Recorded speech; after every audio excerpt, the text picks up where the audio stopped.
It's got the Helm of Iron Will at least for some of that regen coming through.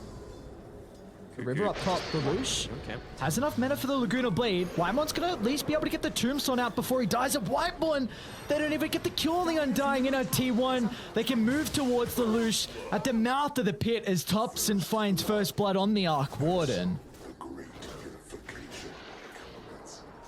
At least AU's able to get the Tombstone, the Faceless Void to some extent, at least until he's got the Maelstrom.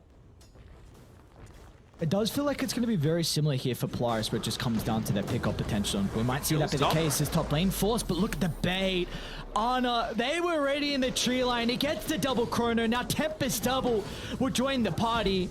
They'll target down the Sky's Mage first, and now they can look to avoid force. However, he's able to bring down Ana before they secure the kill. Some incredible armor toggles from force. He'll do it again.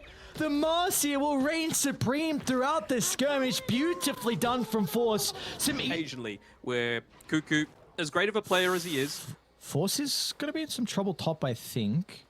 They TP'd him one, and Zephyr's under cover of the Invis. He does have the lead, so the Sky behind her at the moment. Might be able to get a rebound target to back to safety, but the chain control is perfect from T1 along with the damage. This will open up bottom now, as Cuckoo's also going to be in some trouble. Oh no, they missed the stun though. He will not have the opportunity to be able to TP out. The curse can always stop that. Oh my lord.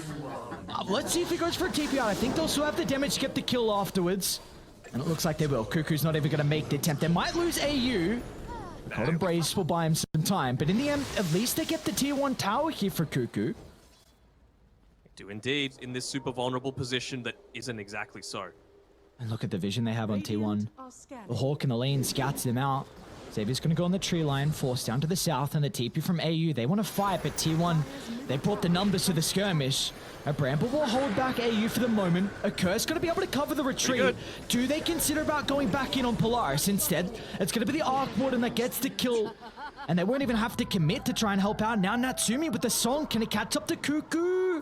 Now with the bonus movement speed, he will be able to close the distance, and Lelouch can fall with the LSA as well. Cuckoo attempts to try and disrupt this with the roar, but it's not going to be there fast enough, as Polaris, beautifully done. They bring the numbers to take the skirmish, they find a 2-for-1 trade, and can now look to take the tier 1 tower. Misstep from Polaris at the start. Not going to be able to net them another kill. Finally, they'll D-ward. They've got a lane ward though. Might catch T1 off guard. Still see I don't know. Feels like there's a lot of T1 reinforcements here. Although they're going to jump in. Straight towards Ana they go with the Mystic Flare. They won't even need it. Force has got too much damage out of the Unleash. Now they're going to chase down more. As AU, no messing around. A Curse for Whitemon. A Laguna Blade as well for good measure. Why not drop a couple of ultimates just to do the mental damage? Realizing that they don't really need the few days. No. I'm really intrigued when Natsumi's going to consider the Scepter. I think it's an incredible item, and from what I've heard as well, can also hold that thought mid lane. Thompson. Oh, they're just baiting. Look at the turnaround from Zephyr. A Terrorize onto 2. The Curse Crown as well for good measure. Natsumi considering with the ultimate, but he doesn't get it off. He pump faked the song, and Ana's going to be in with the Chronosphere. The bash is into the roar as the chain control is ever so perfect from T1. So they get the first kill into the second, and now they can look to put some pressure. That's the thing, right? Like, he was literally about 1.5 minutes just sitting in that tree line, but Polaris even more patient. Able to catch him out. Thompson, he's gone for the rat play. Might be trying to kill Xavius here, but Cold Embrace should be able to save him, although as well. They're gonna move in. The Bedlam from Zephyr gets the kill, but gotta sacrifice his own life, and it feels like in the end Polaris, they're happy with that. You get the Tempest double gold, you get the kill onto Zephyr as well, and they might go high. Ideal pick off for them. No, but it does mean that if you use the Beastmaster Hawk, then you could find a better target, right? And then you're really not as worried about dropping the Chronosphere. So all the while that AU is playing away from the team, they're just like, well, choke point. We play. That's a lot of vision. Ana, they're all grouped up, but the Chrono, it's on to 2. The Wyvern's not going to be nearby to protect him. Force tried to jump in to chuck him out, but he wasn't able to do so.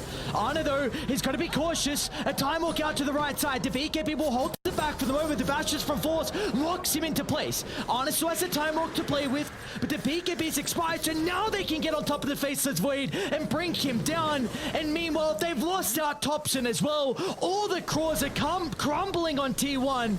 And now they'll finally deal with Whitemon as well in the backline as Polaris. They're just too far ahead. T1, they don't have the answers to them. And indeed, the small wall around the triangle, just protecting Polaris. Waiting for their ultimates to come back. Oh, and now Radiant. Lelouch is very far on the front line. Ana's going to be there. Natsumi, he doesn't have the song once again, but the terrorist follow-up as well. They might finally be able to kill off the Lina. As Ana secures the first kill, they're even going to look to buy back, but what a curse on the back line. Holding 3 into place. It'll buy them time to now to address the Faceless Void issue. They haven't got it on top of Thompson though. The Arc Warden still playing inside the river, starting to sack up the damage. Lelouch, you got to be cautious. You just bought back. But a BKB, he can fly himself out to safety, but Thompson doesn't have the same capability as Natsumi locks onto his target, can now try and get the ensnare out onto the TPing out Undying, but will just... And now Force is going on for more. What a incredible Marcy performance coming through from the offlaner and Polaris. I've been incredibly impressed with how he's been able to start these fights time and time again for the boys on Radiant. And it looks like we will be getting a Game 3 out of this series. I mentioned that he would just need to do a little bit too much to be able to pull it off for them, and I mean, he has delivered in spades. They're going to try for this last defense coming through. Terrorize keeps getting pump back. They want to try and wait for Ana to be respawning. Maybe now they need to use that Terrorize. Gives them a little bit of time.